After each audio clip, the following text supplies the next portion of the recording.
Hello everyone, this is Nativity. Welcome to my channel on science, technology, environment and climate change. So continuing with the previous session on important trees.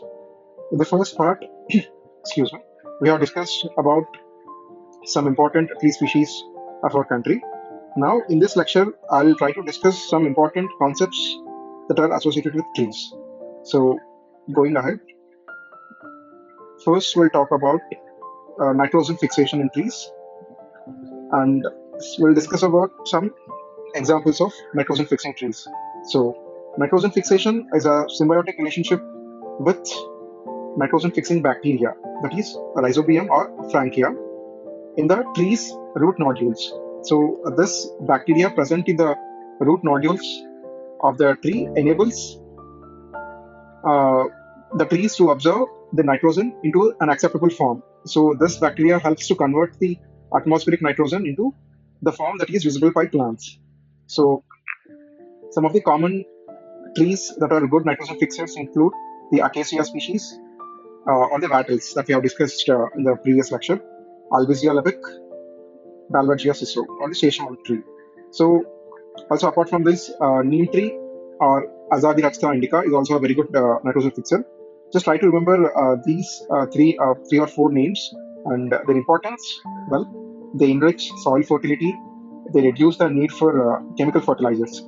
So, these nitrogen fixing trees are very important for agro-silviculture or the agroforestry systems where we combine agriculture along with the silviculture, that is, growing of trees along with crops.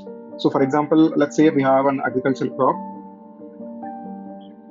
What we do here is we try to grow these nitrogen fixing trees around this crop so that these nitrogen fixing trees will be helpful for improving the soil fertility, improving the nitrogen cycle, etc. Apart from maintaining the soil fertility, these nitrogen fixers usually are also fodder trees, as they provide fodder for the cattle. Also, they help us for fuel wood, timber, and also as shade purposes for cattle and also for agricultural crops. Because let's say that this crop uh, cannot survive harsher conditions, whether being cold conditions like frost or whether being too hotter conditions. So these nitrogen fixers also provide shade for these crops, thereby protecting them from harsher conditions.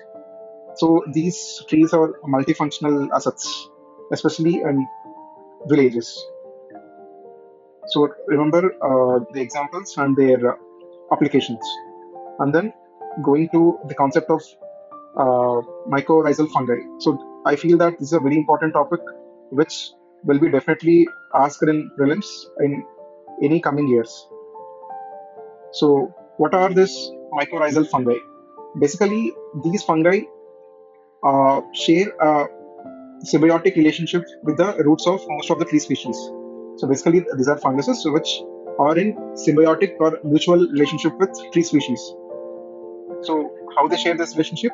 Well, the fungi colonizes the root system and extend their hyphae. Hyphae is nothing but you can just say them as hairs of fungus. So these hair will extend into the root system of trees and thereby forming a symbiotic relationship. So the symbiotic relationship is of two types. One is ectomycorrhizae and one is arbuscular mycorrhizae. It's just there's a difference in it is based on the type of trees and how this hyphae penetrate into the root cells. So this is usually found in pines and oaks. This is usually found in tropical and deciduous trees.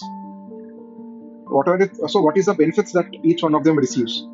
Well, first, for trees, these fungus will increase the tree's ability to absorb water and essential nutrients, especially phosphorus and nitrogen. In return, the tree supplies fungus with carbohydrates, which they produce via photosynthesis. Apart from this, uh, there is also one interesting feature, which is the Wood Wide Web. Just like the World Wide Web, we also have Wood Wide Web in forest. So what happens is that we have many trees located in the forest. So what this mycorrhizal fungi does is that it forms a network that connects all the tree species in a forest within an area. So this network has many multiple purposes. One, it is help in nutrient exchange among the trees. Let's say this tree has a surplus nutrients and this tree has a deficit nutrients. So using this network, this tree can provide nutritional support to this tree. Also, it helps in chemical signaling exchange. This is a very important aspect. Let's say that this tree is located in the edge of the forest, and let's say that this is the first tree that is being attacked by a pest or a disease, let's say. So what happens is that this tree or this diseased tree will send some chemical signals that it is diseased through this fungus network to all the other trees, and so that these trees will be able to be prepared beforehand, so that they'll be able to fight this disease a better way. So this mycorrhizal fungi is very important in sustaining the tree communities. Even the commercial, the plantations, the reforestation, afforestation drive that is being currently undertaken by the government will focus on cultivating this mycorrhizal fungi also. So what they do is they try to take the soil sample that is infected or that is infested with this fungus, and they try to introduce it to plantation areas. So this topic is very important. Just have a very glance through about this, and yeah. Here I have some three technical terms which I found are useful in the exam point of view, along with their example tree species. The first one, allelopathy. So it is a biological phenomenon where a tree releases certain biochemicals, which are called as allelochemicals, that inhibit the growth of nearby plants. So this phenomenon is especially found in eucalyptus. So please remember, eucalyptus has this uh, unique behavior mostly. The purpose of this is to inhibit its competition, because in a forest or any tree ecosystem, we have a number of tree species that are competing for limited resources of sunlight, water, and nutrients. So by employing this phenomenon, eucalyptus would be able to outgrow the other species. And coming to the next term, pneumatophores.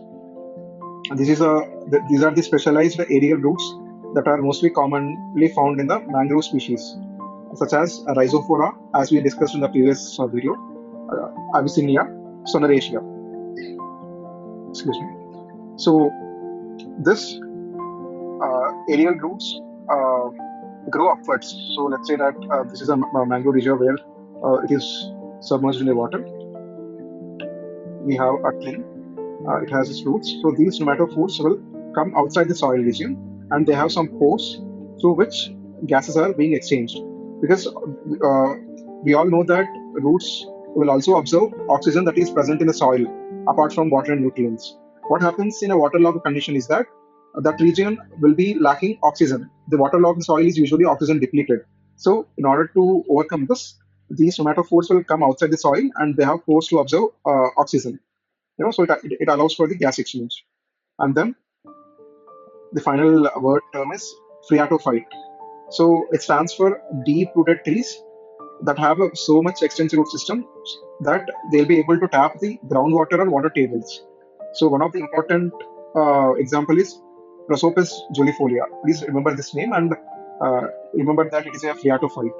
So what happens is that, let's say this is a conventional tree which have a taproot system to this extent. But in case of phreatophyte, we have a root system that is so extensive that it is able to tap the groundwater that is found in much deeper depth.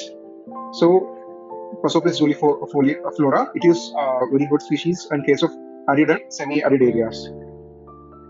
So with this, the second lecture has come to an end. So here I have made a few MCQs based on the previous lecture of tree species and the present lecture. Just these questions are modeled based on the previous set questions. Just go through them, try to solve these questions, and post the answer in the comment section. Thank you.